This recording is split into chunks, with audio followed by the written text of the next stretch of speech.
Hey guys, I just got back from traveling for the week, so I wanted to make my family a special dinner. So I settled on a nice Mexican dinner of Bistec Borracho, which is drunken steak, rice, beans, homemade tortillas, all the good stuff. So what you'll need for this is some thin cut steak.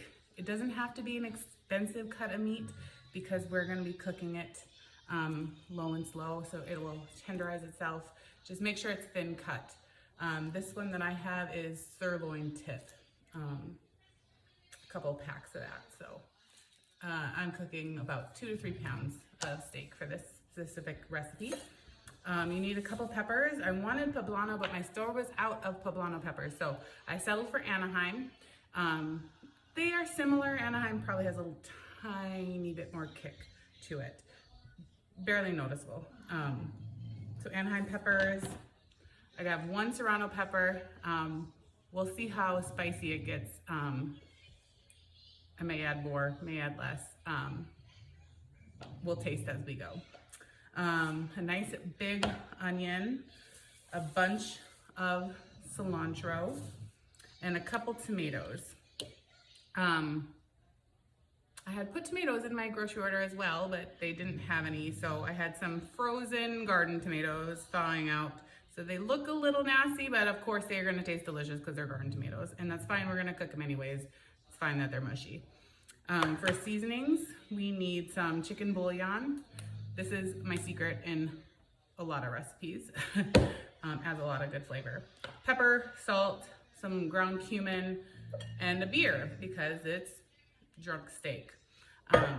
So I'm gonna start by prepping some vegetables because we want this steak to marinate just for 10-ish minutes or so before we cook it, just get a little flavor in it. So I want strings of onions. So I'm gonna half it and then cut it into some medium to thinnish strips. Be careful, don't cut your finger. So a whole onion, because I'm cooking a decent amount of steak. All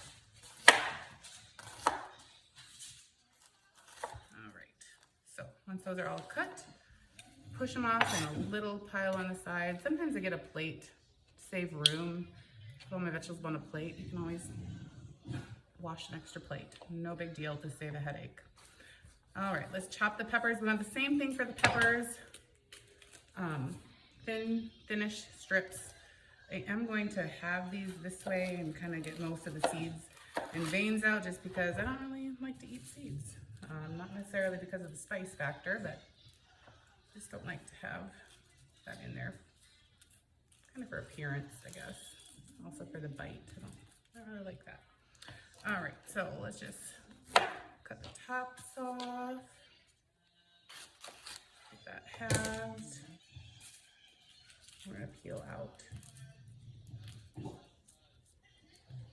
veins and the seeds.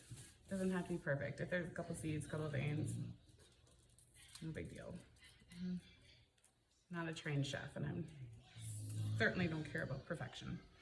So once you have those kind of ready to go, if they fit nicely together, I like to stack them to make it a little bit more efficient. Doesn't always work. Chopped up, nice and thin strips. Love you too, Milo. Push them off to the side in a separate pile. Keep on going.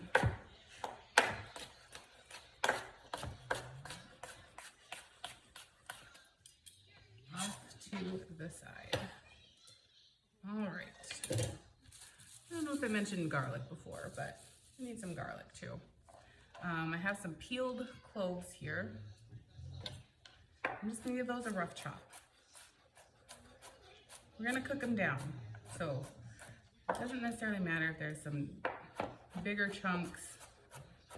By the time you cook it, you're gonna lose a lot of that sharp, kind of spicy garlic flavor. It'll sweeten up and calm down. So nobody's gonna care if they get a nice bite of garlic, but Just for consistency's sake, to spread the flavor, I like to chop it up. All right, we're gonna put that pile up here. All right, let's see if you can see all this. Okay, and then my Serrano pepper. There's cilantro leaf on there. I am gonna get this chopped up and ready, but again, like I said, I haven't decided if we're gonna eat all this or add all this yet or not. Depends on how spicy it is. I'm not much into measurements. We taste along the way. That's what my husband always says, that I can never make the same thing twice because I never measure anything, and nor can I ever tell someone what my recipe is because I don't measure. So now maybe we can go back and rewatch these videos to see what I did. All right, get that chopped up into a fine dice again. Spread out the flavor a little bit further.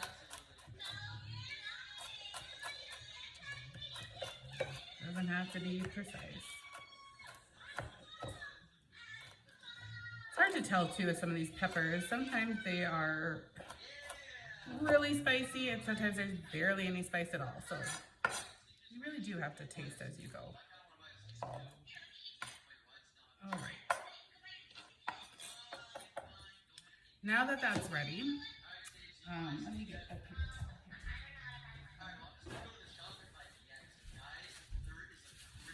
here. I'm gonna save the tomatoes. I'm gonna chop those up in a little bit here just because they're really juicy. I'm not gonna cut those up until we need them. So I'm gonna put the vegetables off to the side and I'm gonna get my meat started here. These are pretty big slices of meat, so I think I'm gonna have them. See, those are pretty hefty slices of beef, but they're nice and thin. So I am just going to cut these in half, and then I'm gonna put them in a bowl. I'm gonna kind of spread them out as I put them in the bowl because we're gonna marinate them a little bit. And I will mix it up, but I like to put them in there kind of separate just to start out with.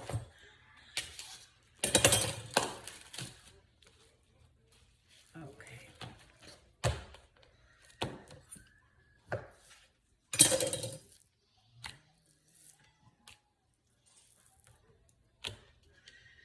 All right, so let's get that off to the side.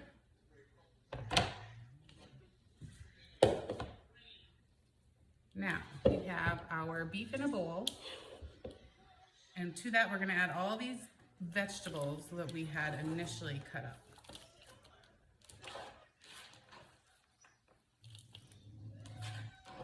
So peppers,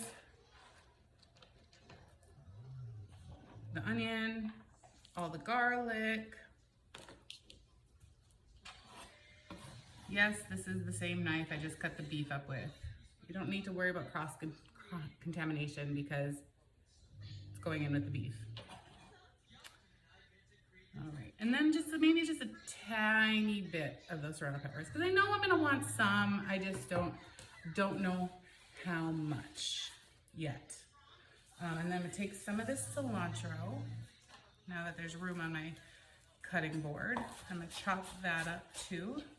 Nice rough chop. Throw it in.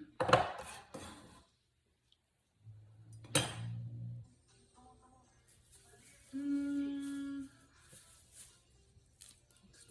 few more. Okay, that's good. And now let's get some seasonings put in there. Start it with a nice bunch of black pepper. Healthy amount of salt, maybe a teaspoon each or so. No, that never comes out right. This is the cumin. Maybe another teaspoon of that. All right, now the beer. Pour that all over.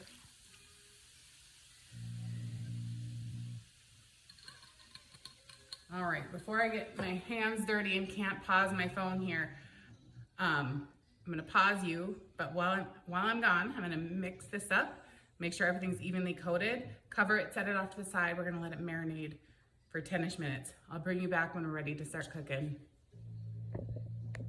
Okay guys, the beef has been marinating for probably 15 or so minutes. While that was marinating, I got my rice cooking. Maybe I'll do a video on that in the future here. But I have my pan heated up. To that, I'm gonna add a little bit of oil so we can start browning off this steak. All right, so we're gonna take a piece, get most of the chunks off, doesn't matter if you do or not. Get that going. As you can see, that is nice and hot. You want to get a nice brown to it. An even layer here.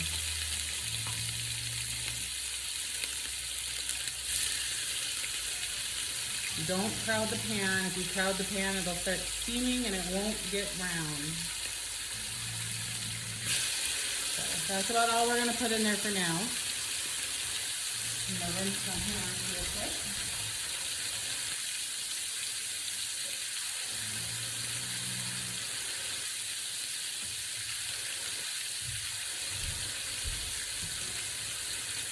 All right, it shouldn't take too long if you have the pan nice and hot. It should get nice and brown pretty quickly. Heat is your friend when you're cooking meat, especially steak. You want to get that nice brown color on there. That's where all the flavor is going to come in from. It's going to seal in the flavor. It's going to give it really good, make it taste really, really good. Don't mess with it too much. If you need to give it a little heat, do it, but just let it sit. You only want to flip it once.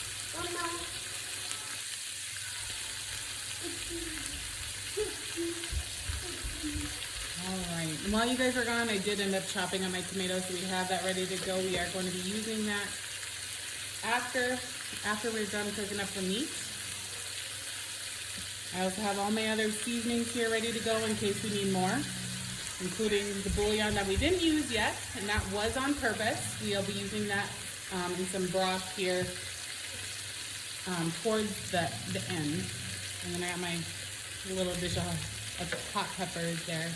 I did some cleanup while you guys were gone or while I stepped away. I like to clean as I go. I find that makes cooking a lot more enjoyable to not have that stress of a messy kitchen. All right, I'm gonna give these a flip now.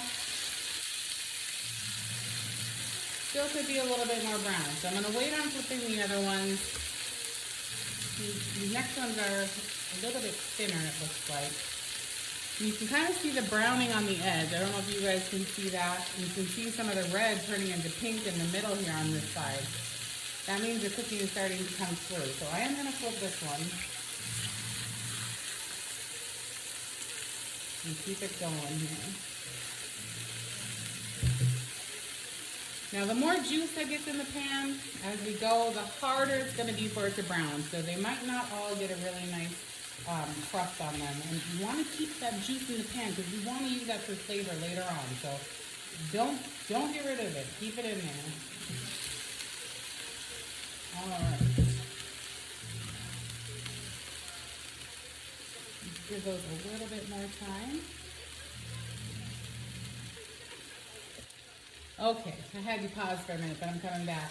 I'm going to take these out of the pan and set them off on a clean plate. And we're going to get going. We're going to keep doing more and more batches until all of the steak has been browned. So I'll check back in with you guys after I get some more of this cooked off. All right, guys, I'm on my last round of browning the meat. As you can see, I did not toss the marinated vegetables and juice. We are going to use that. Don't toss it. I'm going to pull these out of the pan.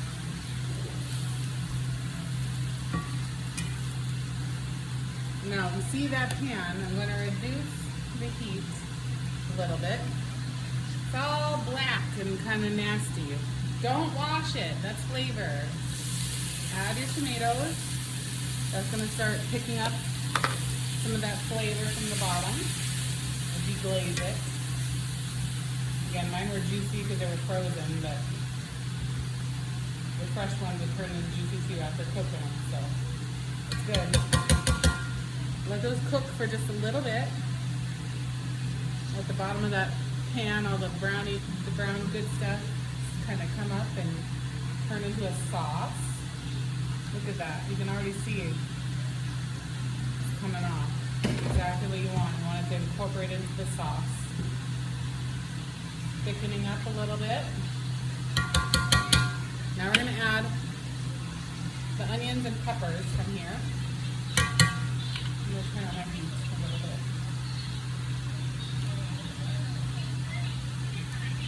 Probably on a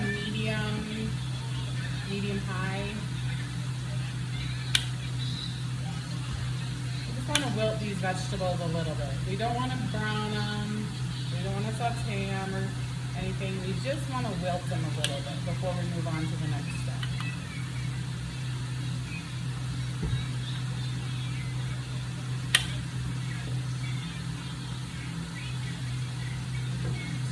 Keep the juice. Don't toss it yet.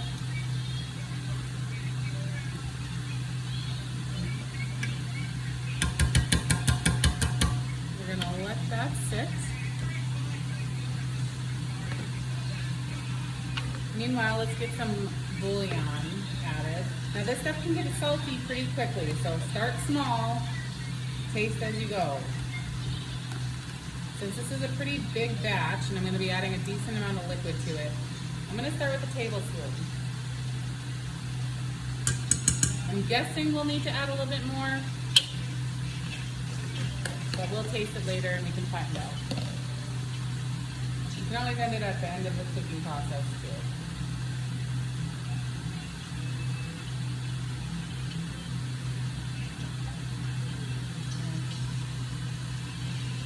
All right. Let's go ahead. I'm going to kind of swirl it around and get all the goodness picked up in this juice. Add the juice.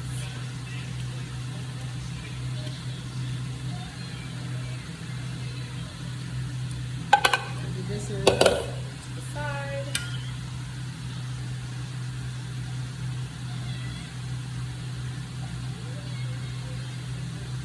Now, we want to bring this to a boil. Once it's boiling, we're going to add back the steak along with some water to make a really nice sauce. Cover it, and then we're going to let it rest. This is already coming up to a boil on the edges here. I am going to crank it up a little bit just so it moves along a little bit quicker.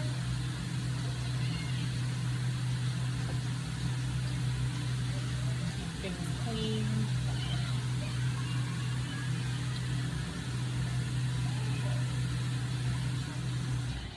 Turn that off so you guys can hear me a little bit better. Now that we're not browning meat, it's not as necessary to have that on. I'll wipe up all this splatter. Like I said, I like to clean as I go. It just makes it a little bit less intimidating at the end. All right, that looks like it's rolling pretty darn good. I'm gonna nestle this steak kind of back in there. And that's a lot of steak, but it's a big pan. Kind of dump it in and sink it as best you can. Get some of those vegetables on top. And don't forget to pour all those juices in there too. All of that is flavor that you want to keep.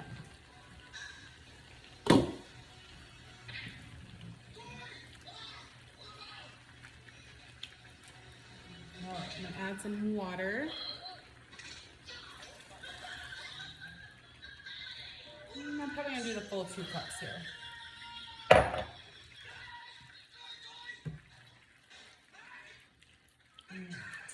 Make sure that's all covered up before we put the lid on and let it cook low and slow for probably 15 to 20 minutes.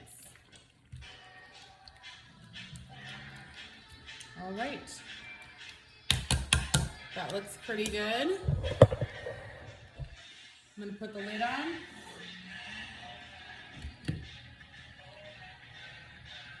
let it cook on high here for just a couple minutes until it's for sure rolling. And then I'm gonna reduce it down to like medium low. And we're gonna let it cook here for 20 minutes or so. I'll check back in with you guys when we get to that point.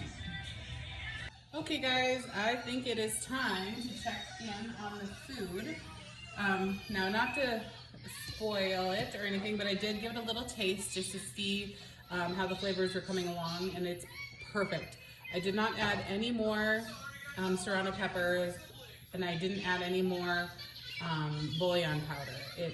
We got it right the first time, which is rare. So let's take a look. There we go. It is beautiful. The steak should be getting a little bit more tenderized right now. The sauce thickened up a little bit. We're going to leave it kind of simmer here, but I'm going to get the tortilla warmed up. And let's get this plated. Stack of homemade tortillas over here. Watch for my video on that. All right, put it on a hot skillet just to get it warmed up a minute. Reveal the rice and the beans. Let's get this plate made up. All right. My son is watching some YouTube videos, so if you hear some background noise, it's easier to deal with the background noise than to start a fight. Alright, so we got some rice, scoop some fresh refried beans on there, and put a little more rice. Alright, we got a couple pieces of steak with some of that delicious broth on there.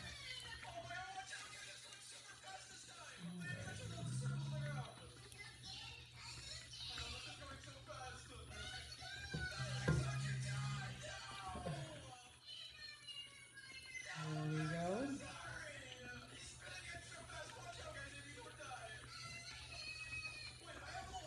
And some broth.